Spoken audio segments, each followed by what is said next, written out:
아들이 발견됐다는 연락을 들은 순간 어떤 엄마는 오열부터 하지 않고 먼저 거짓말을 어떻게 짜 맞출지부터 계산하기 시작했는데요. 숲 안쪽 공기는 이상하게 고요했어요. 나무 사이로 바람이 스치는데 소리는 분명 나는데도 몸으로는 잘 느껴지지 않는 그런 날 있잖아요. 한우진이 쓰러져 있던 곳이 딱 그랬습니다. 나무짚은 천천히 흔들리고 있었는데 그 한가운데에 누워있는 사람은 전혀 움직이지 않고 있었어요. 지은호는 처음엔 사람이 맞나 싶었습니다. 멀리서 봤을 땐 그냥 아무렇게나 버려진 마네킹 같았거든요. 조금 더 다가가자 낯익은 운동화, 몇 번이나 빌려 입었던 패딩, 장난치듯 머리를 넘기다가 그대로 굳어버린 앞머리가 눈에 들어왔습니다. 한우진 이름을 부르는 순간 목에서 뭔가 꺼끌꺼끌한 게 치솟아 올랐어요. 가까이 앉아서 얼굴을 들여다보니 살짝 걸어진 입술 안쪽이 파랬습니다. 겨울도 아닌데 숨이 이렇게까지 식을 수 있나 싶을 만큼 차가운 공기가 감돌고 있었어요.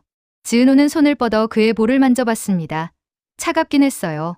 그렇다고 완전히 식은 건 또 아니었고요. 손끝에 아주 희미한 온기가 남아있었는데 그게 살아있는 기운인지 자기 손이 떨려서 그렇게 느껴지는 건지 안 됐습니다. 야, 장난치지 말라고. 나 아직 내 유서 다 못 읽었어. 결말 안 보고 끝나는 거 제일 싫어하는 사람인데 나한테 이러는 거 아니거든. 입으로는 그렇게 말하면서 속으론 한숨도 못 쉬고 있었어요. 말을 내뱉으면 내뱉을수록 현실이 더 또렷해지는 것 같아서 차라리 아무 말도 안 하고 싶을 정도였죠. 뒤에서 경찰이 뛰어오는 소리가 들렸습니다. 형사 하나가 다가와 맥을 짚어보고 눈꺼풀을 살짝 들어 올려보더니 짧게 한마디 했어요. 희미하긴 한데 있습니다. 바로 구급 요청 넣을게요. 그 말에 지은호는 그 자리에 털썩 주저앉았습니다. 다리가 더 이상 버텨주지 않았어요. 구급대가 오는 동안 형사가 담요를 가져다 주었는데요. 담요를 자기 어깨에 두르지 않고 우진 몸 위에 덮어주었습니다. 춥지 말라고. 내가 나 얼려 죽이려는 건 아닌 것 같으니까. 그렇게 중얼거리면서 단추 하나하나까지 꼼꼼하게 잠갔어요. 이런 상황에 그깟 담요가 무슨 소용인가 싶다가도 사람들이 몸에 무언가를 덮어줄 때는 대개 두 가지 의미잖아요. 살려보겠다는 뜻, 아니면 이제 보내주겠다는 뜻. 지은호는 첫 번째로 믿고 싶었습니다. 구급차 안에서 심폐소생술이 이어졌습니다. 기계음이 규칙적으로 울리고 의료진이 숫자를 세면서 가슴을 누르고 약을 준비하느라 왔다 갔다 하는 동안 지은호는 조용히 구석에 붙어 서 있었어요. 가까이 다가가고 싶은데 그들이 하는 일을 방해할까봐, 또 혹시라도 이제 그만하자는 말을 듣게 될까봐 차마 가까이 가지 못했습니다. 제발요, 이 사람 아직 할 말 많아요. 나한테 혼자 다 털어놓지 말고 같이 듣자고 했거든요. 그 말 지키게 해주세요. 누구에게 하는지도 모를 말을 계속 뱉어내면서 손가락이 하얗게 될 정도로 구급차 손잡이를 붙들고 있었어요. 병원에 도착했을 때 응급실은 이미 준비가 끝난 상태였습니다. 우진은 바로 안쪽으로 밀려 들어갔고 지은호는 출입 제한선 밖에서 그 모습을 지켜봐야 했어요. 문이 닫히는 순간 마치 세상과 단절된 것 같았어요. 유리문 하나 사이에 두고 이쪽은 숨이 가쁘게 오르내리고 저쪽은 생사를 건 전쟁이 벌어지고 있는데 그걸 아무것도 할 수 없이 보는 것밖에 못하는 사람이 자기라는 게 믿어지지 않았습니다. 한편 그 시각 고성이는 병원으로 달려오는 차 안에서 판단을 내리고 있었습니다. 보통 엄마라면 제발 살려달라는 생각뿐이겠지만 이 사람 머릿속에는 그런 생각 말고도 다른 계산이 동시에 돌아가고 있었죠. 지금 이 시간 되면 회장님은 이사회 중이지 직접 전화는 못 받으실 거고 끝나고 나면 미국 쪽 담당이랑 통화 일정이 잡혀 있을 거야. 거기서 우진 얘기 나올 수도 있겠네. 눈가를 손등으로 몇 번 문질렀습니다. 울다가 닦은 것처럼 보이게 만들려고요. 실제론 눈물 한 방울 제대로 나오지 않았지만 붉어진 눈꺼풀과 번진 아이라인만 보면 누구라도 많이 울었구나라고 생각할 거예요. 성인은 백미러로 자기 눈을 확인하고 입가를 약간 떨리게 만드는 연습까지 하면서 병원에 도착했습니다. 병원 로비에 들어서자마자 사람들의 시선이 한꺼번에 몰렸습니다. 재단 이사장 부인이자 그룹 안주인의 등장이라 당연한 일인데 오늘따라 그 시선들이 이상하게 날카롭게 느껴졌어요. 다들 속으로 묻고 있는 것 같았거든요. 이 여자는 지금 진짜 아들 걱정 때문에 울고 있을까? 아니면 다른 이유 때문에 떨고 있을까? 성인은 곧장 응급실 쪽으로 향했습니다. 중간에 병원 원장과 마주쳤는데 원장은 허리를 깊게 숙였습니다. 사모님, 연락받고 바로 내려오긴 했는데 아직 정확한 상태가. 선생님, 우선 지금 심장 뛰고 있는지 그것부터 말해주세요. 나머지는 그 다음에 듣겠습니다. 원장은 잠시 숨을 고르고 설명을 시작했습니다. 숲에서 발견됐을 때는 심장 박동이 거의 없는 상태였다고 합니다. 현장에서 심폐소생술 시행했고 병원 도착 후에도 한 차례 더 시행했습니다. 지금은 심장이 다시 뛰고 있긴 합니다. 다만 저체온 상태가 심했고 심정지 상태로 있었던 시간도 길어서 뇌 손상 여부는 좀 더 지켜봐야 합니다. 살 수는 있다는 말이에요. 아니라는 말이에요. 성희의 질문은 단순했습니다. 의사는 쉽게 대답할 수 없는 질문이라는 걸 알면서도 단정적인 말을 피해갔습니다. 현재로서는 경과를 지켜봐야 합니다. 중환자실로 옮겨서 체온과 뇌 기능을 확인해 볼 예정입니다. 각성 여부는 며칠이 지나야 알 수 있을 수도 있습니다. 살 수도 있고 못 살 수도 있다. 살아도 예전 그대로는 아닐 수도 있다. 그 모든 의미가 한꺼번에 들어있는 대답이었어요. 대부분의 부모는 그 말을 들으면 그래도 살려만 주세요라고 매달립니다. 그런데 성희 머릿속에 가장 먼저 떠오른 생각은 다른 거였어요. 이 상태로 살아남으면 후계자로 쓰기 애매해진다는 소린데 어디서부터 잘못된 건지 본인도 알 것 같으면서 인정하고 싶지 않은 지점이 바로 이런 데였어요. 아들이라는 단어보다 후계자라는 단어가 먼저 떠오르는 머리. 그 머리로 지금부터 해야 할 일을 하나씩 정리하기 시작했습니다. 우선 회장님 연락 라인부터 막아야 돼. 미국에 있는 줄 알고 계시니까 거기서 죽은 걸로 정리하는 게 제일 깔끔하지. 한국에 들어와 있었다는 기록은 최대한 지워야 하고. 성희는 핸드폰을 꺼내 연락처 목록을 훑었습니다. 미국 병원 담당 의사, 현지 코디네이터, 그룹 법무팀 변호사, 회장 비서를 하나씩 떠올렸어요. 지금 여기 병원에서 돌아가셨다고 하면 이력 남는 거잖아. 그러면 얘가 왜 한국에 왔는지, 누굴 만나러 왔는지까지 추적 들어올 수밖에 없고. 그러면 은호까지 거슬러 올라가겠지. 지은호라는 이름이 머릿속에 떠올랐습니다. 시장에서 버렸던 아기, 나중에 보육원에서 다시 찾았어야 했는데 그냥 외면하고 떠나버렸던 딸, 후에 인테리어 의뢰인인 척 접근해서 간이식 공여자로 쓰려고 했던 사람 결국 판을 너무 크게 벌렸다는 생각이 드는 순간이었어요. 성희는 사모님, 원장이 불렀지만 성희는 잠시 다른 생각을 하고 있었기 때문에 대답이 늦었습니다. 그 사이 복도 끝에서 누군가 소리 없이 다가오고 있었어요. 박영라였습니다. 작가 지망생이 아니라 한 집안의 딸로서 모든 걸 지켜보는 눈빛으로요. 영란은 며칠 전부터 엄마의 전화를 우연처럼 그러나 의도적으로 몇 번이나 엿듣게 됐었습니다. 미국 병원과 통화하면서 언제까지 유학생 신분 유지해달라는 말. 법무팀과 이야기하면서 만약 사망하더라도 현지에서 처리하는 게 낫다는 말. 그런 단어들을 주워 듣고 나서야 퍼즐 조각이 이상하게 맞아떨어지는 걸 느꼈죠. 우진 오빠, 유학 아니라 치료였구나. 그리고 엄마는 이 모든 걸 아빠한테 숨기고 있었고 오늘은 그 퍼즐이 실제로 어떻게 굴러가는지 눈으로 확인하는 날이었습니다. 응급실 문이 닫히고 의료진이 중환자실 이동 준비를 하는 동안 지은호는 복도 의자에 앉았다가 일어났다를 몇 번이나 반복했습니다. 몸은 계속 움직이고 있는데 정신은 어떤 한 지점에서 더 이상 앞으로 나아가지 못하는 느낌이었어요. 제가 이 사람을 여기까지 끌고 온 건가요? 지역에게 했던 말이 자꾸 떠올랐습니다. 간 이식을 해주지 않겠다고 버티는 동안 우진이 얼마나 극단적인 생각을 했을지, 유서를 쓸 때 어떤 마음이었을지 상상할수록 심장이 조여왔어요. 양심 한쪽이 계속 속삭이고 있었거든요.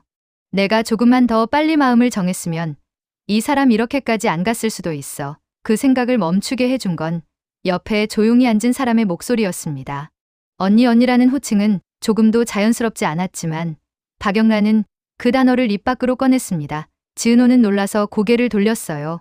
여기서 뭐 해요? 오빠 보러 왔어요. 그리고 언니 보러도 왔고요. 영란은 천천히 숨을 들이마셨습니다. 엄마랑 아빠한테 이 말해도 될지 계속 고민하다가 그래도 최소한 언니한테 먼저 말해야겠다는 생각이 들어서요. 어떤 말이요? 우리 집에서 무슨 일이 벌어지고 있는지 언니가 상상하는 것보다 훨씬 심각하다는 얘기요. 지은호는 피곤한 눈으로 영란을 바라봤습니다. 솔직히 지금 이 순간 새로운 정보를 들을 여유가 없었습니다. 하지만 이 아이 눈빛이 예전과 다르게 느껴졌어요. 엄마 뒤에 서 있는 조용한 딸이 아니라 자기 발로 어딘가를 향해 걷고 있는 사람의 눈 같았습니다. 언니, 엄마가 아빠한테 뭘 숨기고 있는지 대충 감은 오죠? 대충은요, 나랑 오빠를 이어줄 수 있는 모든 길이겠죠. 버린 딸, 아픈 아들, 후계자 자리 그 셋을 연결하는 선 거기에 한 줄 더 있어요. 오빠가 한국에 있다는 사실. 그리고 심지어 지금 이 병원에서 죽어가고 있었다는 사실. 영란은 말을 할수록 가슴 깊은 곳에서 뜨거운 게 끓어오르는 걸 느꼈습니다.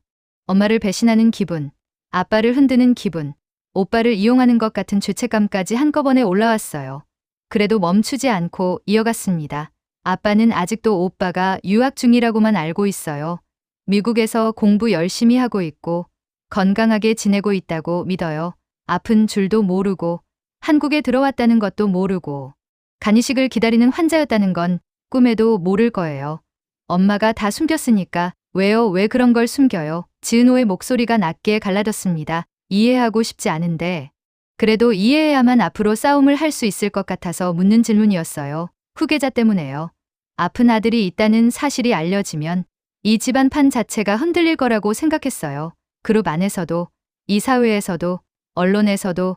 그래서 법적으로만 아들이고 피 한 방울 섞이지 않은 아들인 걸 더 강조하면서 겉으로는 성재 오빠를 내세우고 뒤로는 오빠를 살리려는 척하면서 사실은 둘 다 이용하려고 한 거죠. 법적인 아들 친자식이 아니라 서류상으로만 자식인 사람. 그 말은 박진석에게도 한우진에게도 상처가 되는 단어였어요. 하지만 영란은 굳이 그 표현을 썼습니다. 지금의 엄마가 사람을 어떻게 나눠서 보고 있는지 있는 그대로 드러내고 싶었거든요. 언니 간이 필요했던 것도 사실은 오빠를 살리기 위해서라기보다는 아픈 후계자를 숨기기 위한 카드였던 것 같아요. 언니한테 간 받게 되면 아빠한테는 이렇게 말했겠죠. 유학생활 잘하고 있다. 곧 졸업하면 귀국해서 아빠 일 돕겠다고. 지은호는 잠시 말을 잃었습니다. 머릿속에서는 이상하게 정리된 그림이 떠올랐어요. 성희가 카페에 처음 나타났던 날부터 인테리어 계약서를 내밀던 손, 딸이라는 말을 입에 올렸던 순간, 병원에서 간이식 설명을 하던 표정까지 그 모든 장면 위에 투명한 필름이 겹쳐지는 것 같았어요. 필름 위에는 숫자와 도표 대신 이런 문장이 적혀 있었죠. 간 공여자 하나만 잘 구하면 아픈 아들도 숨길 수 있다. 그래서 만약 오늘 만약이지만 오빠가 여기서 정말 잘못되면 엄마는 그렇게 할 거예요.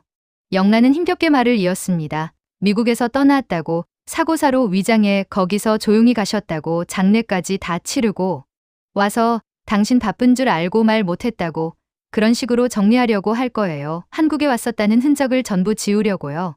지은호의 손이 떨렸습니다. 머릿속에서 뭔가 끊어지는 소리가 났어요. 그러면 나는 뭐가 되는 거예요? 그 말이 나오는 순간 눈물이 먼저 쏟아졌습니다. 나는 그 사람 인생에서 뭐였던 거냐고요. 오빠는 어릴 때부터 자기 자리를 위해 사용됐고 나는 그 오빠 간받게 해주려고 아니 내가 간줄 사람으로 찍혀 있었고 아빠는 아무것도 모르는 상태에서 서류만 보고 결제해주는 사람이고 영란은 눈앞이 흐릿해지는 걸 꾹 참았습니다. 자기 때문에 언니가 더 무너지는 모습은 보고 싶지 않았거든요. 그래서 언니한테 말하러 온 거예요. 나도 처음엔 엄마 편에 서 있었어요. 오빠 살리려면 어쩔 수 없다. 이 집 지키려면 누군가는 희생해야 한다. 그렇게 생각하면서 근데 오늘 중환자실 들어가는 오빠 보니까 더 이상은 아닌 것 같아서요. 이제는 어느 편에 서야 할지 다시 골라야겠다는 생각이 들었어요. 어느 편에요? 사람 편이요. 영란은 숨을 깊게 들이마시고 아주 천천히 내쉬었습니다. 엄마 편도 아빠 편도 회사 편도 아니고 그냥 사람 편에 서 보고 싶어요. 아픈 오빠 편, 버려진 언니 편, 아무것도 모르고 있었던 아빠 편. 그게 맞는 것 같아서요. 늦었지만 지은호는 잠깐 웃었습니다. 울다가 웃으면 사람이 진짜 이상해 보인다는데 지금 자기 얼굴이 딱 그랬어요. 사람 편이라 그 말 멋있네요. 나도 그쪽으로 갈래요. 혼자 버티려니까 너무 힘들었거든요. 골라줄 사람도 없고 도망가도 도망간 티 나는 인생이라. 두 사람은 탕비실로 자리를 옮겼습니다. 복도 한쪽에 있는 작은 공간. 커피 믹스 냄새와 물 끓는 소리가 섞여 있는 곳이었어요. 문을 닫자 바깥 소음이 약간 줄어들었습니다. 종이컵 2개에 물을 채워놓고 서로 맞은편에 앉았어요. 그럼 우리 이제부터 어떻게 할까요? 지은호가 먼저 물었습니다. 싸우겠다는 마음만으로는 아무것도 할 수 없거든요. 방향을 정해야 움직일 수 있어요. 우선 엄마가 뭘 하려고 하는지 지켜봐야죠. 아빠한테 뭐라고 설명하는지, 오빠 상태가 어떻게 되는지, 그리고 언니가 내 편에 서줄 수 있다면 나도 언니 편에 설게요. 우리 둘이 같이 보는 앞에서 엄마가 거짓말하면 그때는 가만히 있지 말자고요. 아빠한테 둘이 같이 말하자는 거예요. 그럴 수도 있고요. 아니면 언니가 먼저 말할 수도 있고. 근데 혼자 말하는 것보다 둘이 서 있는 그림이 더 세지 않을까요? 영란은 상상해 봤습니다. 회장실 문 앞에 나란히 서 있는 두 사람, 한 사람은 버려진 딸, 한 사람은 곁에서 지켜본 딸, 둘 다 같은 엄마의 작품이면서 이제는 같은 엄마를 향해 서 있는 사람들이요. 무섭긴 해요. 우리 집이 박살날 수도 있고, 회사가 흔들릴 수도 있고, 아빠가 무너질 수도 있으니까. 근데 오빠가 오늘 숲에서 홀로 쓰러져 있던 걸 생각하면 그보다 더한 벌을 받아도 되는 집인 것 같기도 해요. 지은호는 고개를 끄덕였습니다. 그래서 나도 이제는 도망치지 않기로 했어요. 도망쳐서 살 수 있는 인생이었으면 진작에 도망쳤겠죠? 20회 전에 그 말을 하는 순간 문이 벌컥 열렸습니다. 두 사람은 동시에 고개를 돌렸어요. 문간에 고성이가 서 있었습니다. 얼굴은 충분히 울어본 사람처럼 구겨져 있었지만 눈동자 속은 맑게 말라 있었어요. 여기 있었네. 둘이서 뭐 그렇게 심각한 얘기를 하고 있는 거야. 성희는 부드러운 어조로 말했지만 그 안에 들어있는 건 부드러움이 아니었어요. 딸이 자기 손에서 벗어날까봐 조급해진 엄마의 톤이었죠. 우진이는 중환자실로 올라갔어. 엄마, 응나가 끊었습니다. 그 한마디에 성희의 시선이 날카롭게 움직였습니다. 나 엄마한테 할 말 있어요. 지금은 그럴 시간 없어. 우선 오빠부터. 바로 오빠 이야기예요. 오빠가 어디서 어떻게 쓰러졌고 왜 여기까지 오게 됐는지, 엄마가 아빠한테 뭐라고 말하려고 하는지 그 얘기요.